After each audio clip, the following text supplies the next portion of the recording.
Hey everybody, welcome back to the channel. It's a big day for us today for TDSR. The new PCM, the Powertrain Control Module, has come in. And if you're wondering why I need it, I'm gonna put a link in the description and also like up here somewhere to the video that explains why I need to replace the PCM. But it's been a month, the Jeep just sitting there under the tarp. So let's go get the tarp off. I'll show you how to install the PCM, which is real simple. And then the big test. Will it run?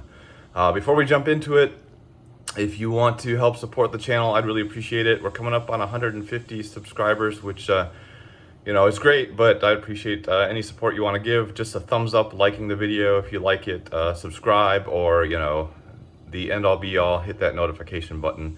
But regardless, let's go get TDSR up and running again.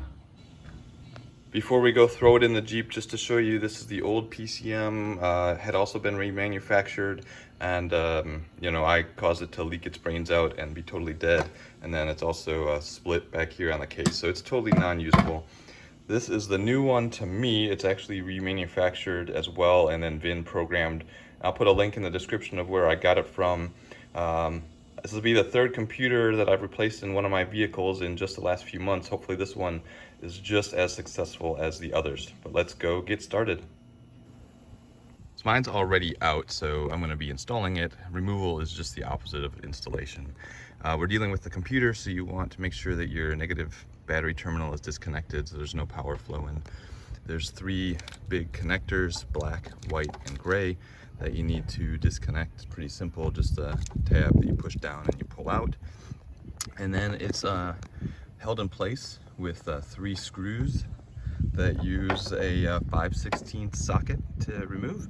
And then there's a plastic cover that goes on top. And that is all there is to it. So I'm gonna go ahead and put this all together.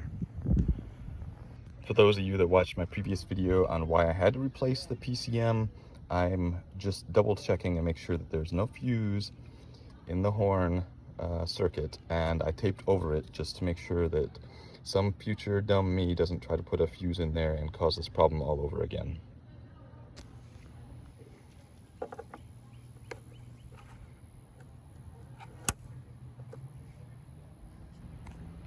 Okay, well, after a month of sitting on the side of the road, she's all hooked up, ready to go. Let's go see what happens. Okay guys, we're gonna do this in two steps. The first one, we're just gonna put the key in the ignition, see if the battery, volts, and gas gauge work, and that'll be a good indication that the PCM is actually working. And I'm shooting this live. This is the first time I'm doing it. I gotta tell you, I'm really nervous, so let's just do it and see what happens. So, keys in. I got good gas, good voltage. This is a great start. Awesome. Sorry if the video is a little shaky. I'll be honest, this is kind of nerve-wracking, but this is what it looks like when everything's seemingly working. So now let's try to turn it over. Okay, it's the moment of truth. Just do it. It's been a month.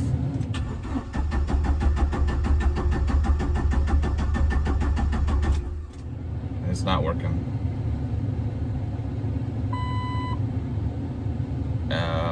And now the battery voltage is at 0.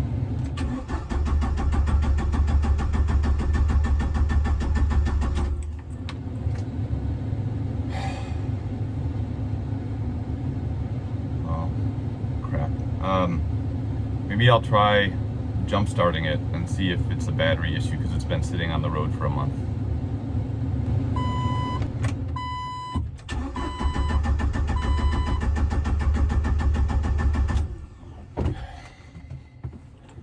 Swapped the fuel pump and horn relays. Let's see if that works.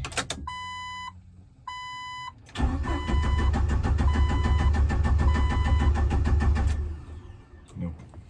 Swapped the horn and the AD relays.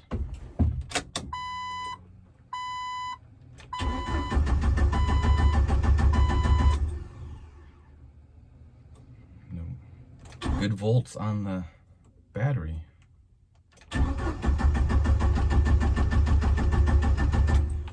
I was gonna disconnect the wire harness for the crankshaft position sensor and measure the voltage going into the sensor to see if it was at least 5 volts, then I would know the PCM was working. Turns out I never plugged the sensor back in, so maybe that's preventing the computer from letting the Jeep start. So I plugged that back in. Put all the relays in their original location, so let's give it another try.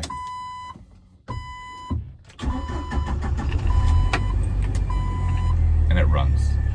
Man, this Jeep and this owner, golly guys, I'm gonna post all this because it is just, you know, it's frustrating and then it's exciting and wave of emotions of being a Jeep owner, I guess. You know, I was super excited to be super excited, and just my own frustration of being a little bit negligent, and yeah, just a roller coaster I didn't want to go on. But hey, the Jeep's running, super excited about that. I'll be able to get it in the driveway now and start working on the next project. So this was a little bit of a how-to to install a PCM, but it is super easy to do. Getting a new one is actually the hardest part, and when new, it's even then it's still remanufactured. Regardless, TDSR is up and running again. If you want to follow along with the ins and outs, ups and downs of all the projects on this Jeep, subscribe to the channel. I'd really appreciate it. At least give it a thumbs up to help promote the channel, and then of course notify, hit that bell if you want to get first in line when a new video posts. I've been trying to post a new video every week. But until the next one, thanks for hanging with me, and have a good one.